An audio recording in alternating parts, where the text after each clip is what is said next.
काली school teacher. Sitapur गांव में नया नया स्कूल खुला था। स्कूल तो खुल गया था, पर अब अध्यापिकाओं को रखने का चयन चालू था।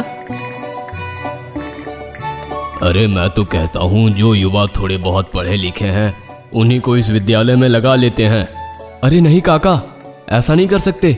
हमें अच्छे अध्यापक ही चाहिए होंगे, वरना बच्चों का भविष्य खराब हो जाएगा। पर अच्छे अध्यापक आएंगे कहाँ से? मैं बैंक में काम करता हूँ ना, वहाँ सबको बोलूँगा। वहाँ बहुत लोग आते हैं और थोड़ा अखबार में भी इश्तिहार निकलवा देंगे। वहाँ खड़े सभी लोग उसकी हाँ में हाँ मिलाते हैं और विद्यालय के लिए अध्यापक ढूंढने में लग जाते हैं। धीरे धीरे लोग आने लगते हैं जो पढ़ाना चाहते हैं।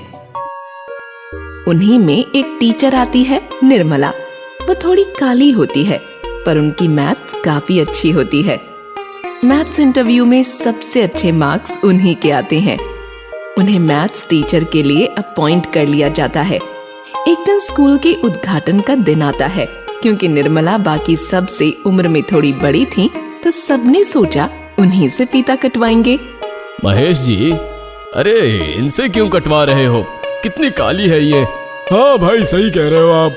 सारी फोटो भी खराब हो जाएगी। जब कल पेपर में हमारी तस्वीरें छपेंगी तो ये तो दिखेंगे ही नहीं। दोनों ऐसी बातें करके हंसने लगते हैं।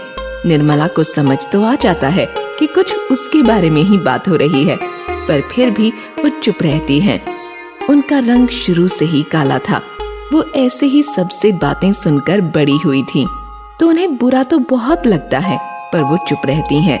खैर, स्कूल का उद्घाटन हुआ। सब थोड़ा धूप की तरफ आइए, सबके चेहरे साफ से दिख नहीं रहे हैं। उजाले में आएंगे तो फोटो साफ आएगी। अरे भैया, कुछ चेहरे तब भी साफ नहीं आएंगे, वो है ही काले। धूप और छाया का कुछ नहीं फर्क पड़ेगा उन पर। सब हंसने लग गए।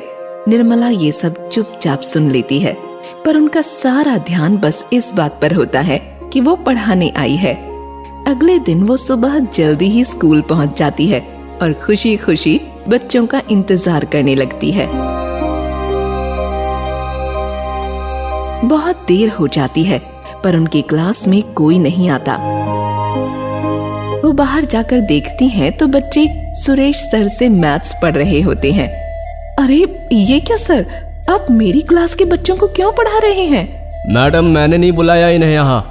ये सब खुद ही बोलने लगे कि मैडम इतनी काली हैं, हमें डर लगता है उनसे, हमें नहीं जाना उनकी क्लास में। अब आप ही बताइए मैं क्या करता? आप है भी तो इतनी काली, बच्चे तो डर ही जाएंगे ना। इतना कहकर वो हंसने लगते हैं। निर्मला अपनी क्लास में जाने लगती है। तभी एक बच्चा शिव बोलता है, मुझे आपसे ही पढ़ना है मिस। ये सब यहाँ बैठ गए थे तो मैं भी आ गया। हाँ हाँ चलो ना। फिर वो सबकी तरफ देखकर बोलती हैं, जिन्हें सर से पढ़ना है वो यहीं रह जाएं, जिन्हें मुझसे पढ़ना है वो मेरे साथ आ जाएं। इतना सुनकर मैथ्स में सबसे कमजोर बच्चा विवेक उठकर उनके पास जाने लगता है। विवेक, तुम्हें उनसे पढ़ना है? क्या तुम्हें लगता है कि वो मुझसे अच्छा पढ़ाएंगी? सोच लो, जिस विद्यालय में मैं पहले पढ़ाता था वहाँ का सबसे अच्छा मैथ्स टीचर था मैं। ये सुनकर विवेक हंसने लगता है। अरे नहीं सर, मैं तो सोने जा रहा हूँ। जिनका रंग इतना काला है उनकी बुद्धि भी काली ही होगी। इनसे पढ़ना किसको है? ये कहकर वो हंसने लगता है। निर्मला यहाँ भी चुप रहती है, क्योंकि उन्हें खुद पर विश्वास होता है। उन्हें ये समझ होती है कि रंग रूप मायने नहीं रखता। उन्हें ये पता होता है कि वो अपने काम में कितनी माहिर हैं। निर्मला उनको पढ़ाना चालू करती है और विवेक, जो सोने के इरादे से आया था, बस आंखें बंद करके बैठा होता है। निर्मला मिस का ध्यान बस शिव पर होता है, जो पढ़ना चाहता था। ऐसा ही रोज होने लगा। धीरे धीरे विवेक को काफी कुछ समझ आने लगा। उसे मैथ्स में रुचि आने लगी, मजा आने लगा। एक दिन स्कूल स्तर पर एक प्रतियोगिता रखी जाती है। सर, क्या मैं इसमें भाग ले सकता हूँ? तुम तो उन काली मिस से पढ़े थे ना, उनको कुछ आता भी नहीं है। तुम स्कूल का नाम डुबो दोगे, तुम नहीं जा सकते। नहीं सर, वो मिस बहुत अच्छा पढ़ाती हैं। मुझे काफी कुछ आ गया है, मुझे लेने दीजिए ना भाग। पर कोई उसकी बात नहीं मानता। प्रतियोगिता में वो बच्चा हिस्सा लेता है जिसे सुरेश सर पढ़ा रहे होते हैं और वो सबसे लास्ट आता है। निर्मला मिस कुछ नहीं कर पाती और ना ही किसी से कुछ कहती हैं। विवेक की बातों का भी किसी पर कोई असर नहीं होता कि निर्मला मिस अच्छा पढ़ाती हैं। सब उनके रंग रूप को देखकर ही उनको परखते रहते हैं। एक दिन निर्मला मिस कुछ किताबें चेक कर रही थीं। एक किताब में उनको एक पर्ची मिली जिसमें लिखा हुआ था, तुम इतनी काली हो कि हमारे स्कूल की शोभा बिगड़ रही है। काफी लोग तो इस स्कूल को काली मिस वाला स्कूल कहने लगे हैं। भलाई इसी में है कि तुम यहाँ से चली जाओ और हम अपने पसंद की टीचर को रख लें। ये पढ़कर वो काफी दुखी होती हैं। वो हर पल यही सोचती हैं कि किसी को उनकी काबिलियत क्यों नहीं दिखती, बस सब रंग देखते हैं।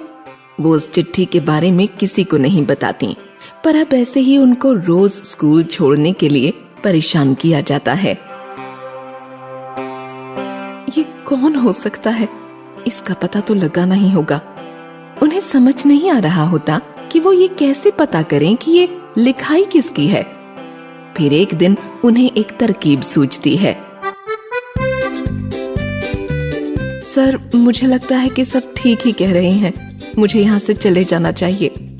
मुझसे कोई पढ़ता तो है नहीं, पर मैं अपने त्याग पत्र में क्या लिखूं? मुझे कुछ समझ नहीं आ रहा। और वैसे भी मेरी हिंदी काफी कमजोर है, तो आप मेरी तरफ से एक त्याग पत्र लिखकर मुझे दे देंगे, फिर मैं उस पर अपने हस्ताक्षर कर दूंगी। अच्छा, आप ऐसा सोच रही हैं? ठीक है, जैसी आपकी इच्छा। मैं लिख दूंगा आपके लिए त्याग पत्र। ऐसे ही करके वो सब अध्यापकों से त्याग पत्र लिखने को कह देती है और इस तरह से वो सबकी लिखाई इकट्ठा कर लेती है। और सबकी हैंडराइटिंग देखने के बाद उसे पता लगता है कि ये हरकत सुरेश सर की है, पर वो कुछ कहती नहीं। कुछ दिनों में एग्जाम्स आने वाले होते हैं और टीचर्स को पेपर बनाने का काम करना होता है, तो सभी देर तक स्कूल में रुकते हैं। एक दिन सुरेश सर अपनी बेटी को अपने स्कूल में आता देखते हैं। अरे गुड़िया, तुम यहाँ क्या कर रही हो? तुम्हारा तो मैथ का एग्जाम है ना कुछ दिन में। हाँ पापा, इसीलिए तो पढ़ने आई हूँ। अरे मैं घर पर ही आ रहा हूँ, बस जरा सी देर और। हाँ, यहाँ का काम खत्म होने वाला है, फिर तुम्हें पढ़ाता हूँ। अरे पापा, आपसे पढ़ने नहीं आई हूँ। आपको मैथ्स उतने अच्छे से नहीं आता। मैं तो अपनी ट्यूशन वाली मिस से पढ़ने आई हूँ। ट्यूशन? तुम मेरे होते हुए मैथ्स का ट्यूशन लेती हो? पापा, ये आपको लगता है कि आप बहुत अच्छा पढ़ाते हैं, पर असल बात यह है कि आपको कुछ ठीक से आता ही नहीं। इसीलिए मम्मी ने मेरी काफी समय पहले से ही ट्यूशन लगवा दी थी। ये सब सुनकर वो आग बबूला हो जाते हैं। पापा, इसमें गुस्सा होने वाली कोई बात नहीं है। मैं आपसे नहीं पढ़ सकती, मेरी ट्यूशन वाली मिस से ही पढ़ना है। और आज उन्होंने कहा था कि स्कूल ही आ जाना, क्योंकि आज स्कूल में देर होगी। पर है कौन तुम्हारी मिस? क्या नाम है उनका? उनका नाम निर्मला मिस है और वो आपसे तो बहुत ज्यादा अच्छा पढ़ाती हैं। इतना सुनते ही सुरेश सर के होश उड़ जाते हैं। वो काली औरत! पापा, आप मिस के लिए कुछ मत बोलो। उन्हें पता है मैं आपकी बेटी हूँ, फिर भी उन्होंने मुझे पढ़ाने के लिए मना नहीं किया। वो बहुत अच्छी हैं। इतने में निर्मला मिस भी आ जाती हैं। उन्हें देखते ही गुड़िया उनके पास भाग कर जाती है और उनके पैर छूती है। ये सब देखकर सुरेश सर काफी शर्मिंदा होते हैं। उन्हें अपने किए पर पछतावा होता है। वो सब पर्चियां? हाँ सर, मुझे पता है आपने पर्ची लिखी थी। ये जानकर कि उनको सब पता था, फिर भी उन्होंने उनकी बेटी के लिए अच्छा ही सोचा। वो काफी शर्मिंदा होते हैं। मुझे माफ कर दीजिए मिस, मैंने आपके साथ अच्छा व्यवहार नहीं किया। सर, ये रंग रूप भगवान की देन होती है, इस पर किसी का बस नहीं होता। हमें इंसान की सीरत देखनी चाहिए, सूरत नहीं। इस वाकये से पूरे स्कूल को एक अच्छा सबक मिल गया था। और जब रिजल्ट आया तब पता चला कि गुड़िया ने पूरे जिले में टॉप किया था। बस तब से निर्मला मिस का नाम पूरे गांव में काफी आदर से लिया जाने लगा।